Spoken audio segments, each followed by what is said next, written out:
नमस्कार दोस्तों, आप सभी का स्वागत है एग्जाम भूमि में। मेरा नाम विकास शुक्ला है और आप सभी जुड़ चुके हैं मेरे साथ। तो आज का हमारा जो मेन मुद्दा, बहुत ट्रेंडिंग टॉपिक और आज तक की लास्ट लेटेस्ट अपडेट के साथ ये वीडियो मैं बनाने जा रहा हूं। यहां पर लिखा है क्या खुशखबरी आने वाली है अग्निवीरों को। योजना बंद, क्या योजना बंद होने वाली है? अब सेना ने कौन से 5 बदलाव की मांग की? तो अब लेटेस्ट अपडेट के अनुसार सेना ने 5 मांगे रखी हैं सरकार के सामने। तो हम देखने वाले हैं क्या इसमें प्रावधान है और क्या बदलावों की मांग है। तो चलिए एक बार जल्दी से शेयर करते हैं एग्जाम भूमि में। मैं विकास शुक्ला आप सभी का स्वागत करता हूं। हम देखने वाले हैं अग्निवीरों के लिए क्या होने वाला है। अग्निवीरों का अग्निपथ, सरकार नतमस्तक। तो देखते हैं ये क्या है अग्निपथ और सरकार कैसे हुई नतमस्तक। इसकी योजना में बता देता हूं आपको किस तरीके से हमारे आज के वीडियो के क्या प्रमुख बिंदु रहने वाले हैं। तो प्रमुख बिंदु इसमें हम बात करने वाले हैं रूपरेखा के तौर पर। सबसे पहले हम बात करेंगे योजना के बारे में, अब तक के क्या है प्रावधान, किसने क्या मांग रखी है सरकार के सामने, सेना के द्वारा कौन सी 5 विशेष मांगे हैं जो मेन फोकस में है आज के समय में, सरकार का तर्क क्या है इस पर, कैसे सरकार हुई नतमस्तक। चलिए देखते हैं। सबसे पहला बिंदु हम यहां पर लेंगे योजना के बारे में अब तक क्या कहते हैं प्रावधान। अग्निपथ योजना, चयन, मानदंड और नामांकन। तो क्या कहता है यहां पर जो उम्र सीमा बताई गई है इसमें 17.5 वर्ष से 21 वर्ष तक के यहां पर जो हमारे विद्यार्थी, स्टूडेंट या अभ्यर्थी हैं वो इसमें एनरोल कर सकते हैं। सेवा अवधि 4 साल के लिए, यहां प्रशिक्षण अवधि समेत 4 साल यहां पर इनको सेवा का मौका दिया जाएगा। पारदर्शी, केंद्रीकृत और स्वचालित चयन प्रक्रिया रहेगी। इसमें संबंधित सेवा अधिनियम एवं विनिमय के अग्निवीरों के तहत अग्निवीरों का नामांकन होगा। अखिल भारतीय सभी वर्ग नामांकित होंगे। इसमें अग्निवीरों का केंद्रीकृत डेटा और रिकॉर्ड इसमें पेश किया जाएगा। इसके अलावा क्या है, संयुक्त मासिक पैकेज क्या रखा गया है इसमें। पहले साल का वेतन पैकेज जो है वो 30,000 है, चौथे साल 40,000 तक की वृद्धि बताई गई है। भत्ते इसमें जोखिम, राशन, वर्दी, उपयुक्त यात्रा छूट दी जाएगी भत्ते के तौर पर। अग्निपथ और क्या है इसमें, आत्मनिर्भर भारत के निर्माण के लिए एक परिवर्तनकारी योजना है ये, ऐसा सरकार के द्वारा आजादी का अमृत महोत्सव में बताया गया। सिपाहियों, एयरमैन, सेलर्स का नामांकन होगा। देश भर में मेरिट आधारित अभ्यर्थी इसमें भर्ती किए जाएंगे। 4 साल ट्रेनिंग के समेत 4 साल का प्रावधान है इसमें, ठीक है। सेवा निधि का पैकेज का लाभ इसमें दिया जाएगा, मासिक वेतन दिया जाएगा, ठीक है। और इसमें 4 साल के बाद जब इनके 4 साल पूर्ण हो जाएंगे ट्रेनिंग के साथ, तो 25% का यहां पर आगे कंटिन्यू किया जाएगा अभ्यर्थियों को। अगर 100 लोग लिए हैं तो उसमें आगे 4 साल बाद मात्र 25% ही कंटिन्यू कर पाएंगे, ठीक है। ये यहां पर एक एरर है बड़ा, क्यों विवाद में है हम आगे बताने वाले हैं। इसके अलावा आप ये सारी चीजें भी इसमें देखते ही होंगे। 17.5 साल से 21 साल के बीच में यहां आयु सीमा, जो कि एक बड़ा मुद्दा ये भी है। विवाद में विवाद क्यों हो रहा है, इस पे इतना बड़ा गंभीर मुद्दा क्यों बना कि सरकार की यहां पर सीट्स तक कम हो गई इस योजना को लाने की वजह से। सीमित प्रतिधारण, मतलब अगर 100 लोगों को ले रहे हो तो 4 साल बाद सिर्फ 25% ही आगे की ओर बढ़ाए जाएंगे। छोटी सेवा अवधि, ट्रेनिंग के साथ मात्र 4 वर्ष की यहां सेवा कार्यकाल है। नौकरी सुरक्षा को लेकर चिंताएं कि 4 साल बाद क्या करेगा एक अभ्यर्थी, कोई पेंशन का प्रावधान नहीं है यहां पर, तो ये विवाद का मुद्दा है। अब किसने क्या कहा, यहां पर राहुल गांधी जी जो कांग्रेस के सांसद नवनिर्वाचित हैं, इनके द्वारा प्रचार के दौरान कहा गया था कि इस योजना को हम कूड़ेदान में फेंक देंगे और ये एक बेकार योजना है भारत के सैनिकों के लिए, ऐसा कहा है राहुल गांधी जी ने।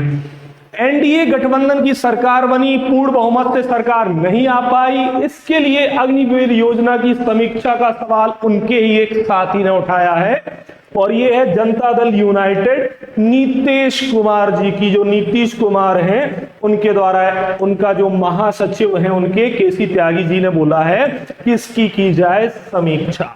उसी के साथ जो दूसरे एनडीए के साथी हैं चिराग भाई पासवान, ये स्मार्ट बंदा, इसने भी कहा है अग्निवीर पर फिर सोचे मोदी सरकार। चिराग पासवान ने जताया इरादा, बोले कितना लाभ हुआ यह तो पता चले कि वाकई में लाभ हो रहा है इससे या नहीं।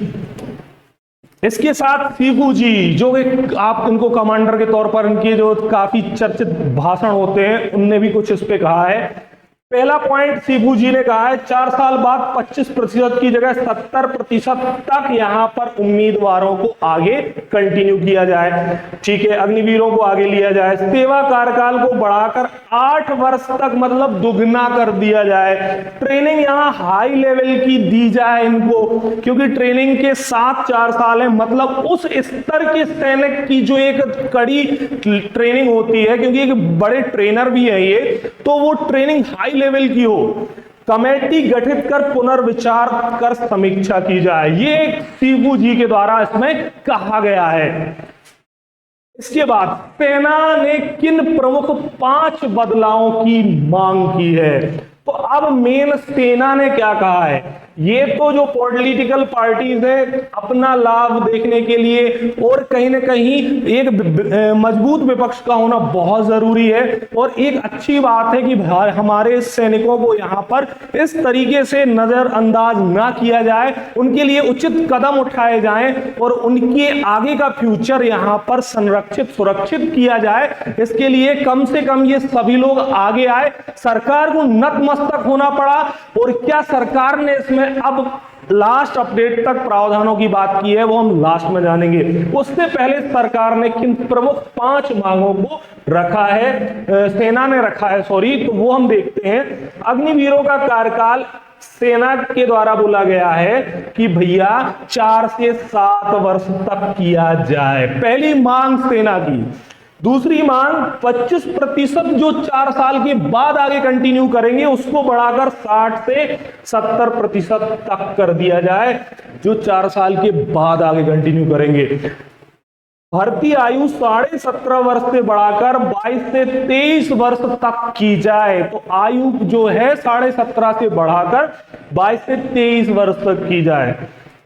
ट्रेनिंग के दौरान अगर ट्रेनिंग में कोई विकलांग हो जाता है किसी भी दुर्घटनावश, तो यहां उनको मदद मिले। सर्विस खत्म होने पर भी यहां विकलांगता भत्ता उनको आगे 4 साल हो गए हैं, सर्विस खत्म हो गई है, उसके बाद भी भत्ता दिया जाए। बिल्कुल उचित बात कही है सेना ने। शहीद होने पर अगर कोई अग्निवीर शहीद हो जाता है तो आर्थिक भत्ता के साथ आर्थिक भत्ता भी मिले और परिवार के किसी एक सदस्य को नौकरी मिले। एकदम 5 वाजिब मांगे उठाई गई हैं अग्निवीरों के द्वारा और सेना के द्वारा, जो कि एकदम सही है। तो इन पर सरकार अब नतमस्तक है। 5 प्रमुख बदलाव सेना ने ये मांगे हैं।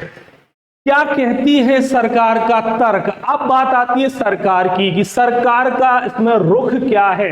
तो जैसे ही एनडीए गठबंधन की सरकार बनी, पूर्ण बहुमत मोदी सरकार को ना मिलने के कारण अब यहां प्रेशर बना, दबाव बढ़ा। पीएमओ ऑफिस है जो इसके द्वारा इस पर रिपोर्ट बनाने को कहा गया है। ये सरकार दबाव में आने के बाद जो नतमस्तक हुई है उसके बारे में है। सैनिकों की मांगों को मानने के लिए सरकार पर दबाव बनने से इसका निर्णय आने वाला है, बहुत जल्दी खुशखबरी आने वाली है। सरकार पुनर्विचार के लिए तैयार हो चुकी है। यहां पर सरकार का कहना है कि हम 50% तक प्रतिधारण जो मतलब आगे कंटिन्यू करेंगे उस पर विचार कर रहे हैं। बहुत जल्दी फैसला कुछ ना कुछ इस पे आने वाला है।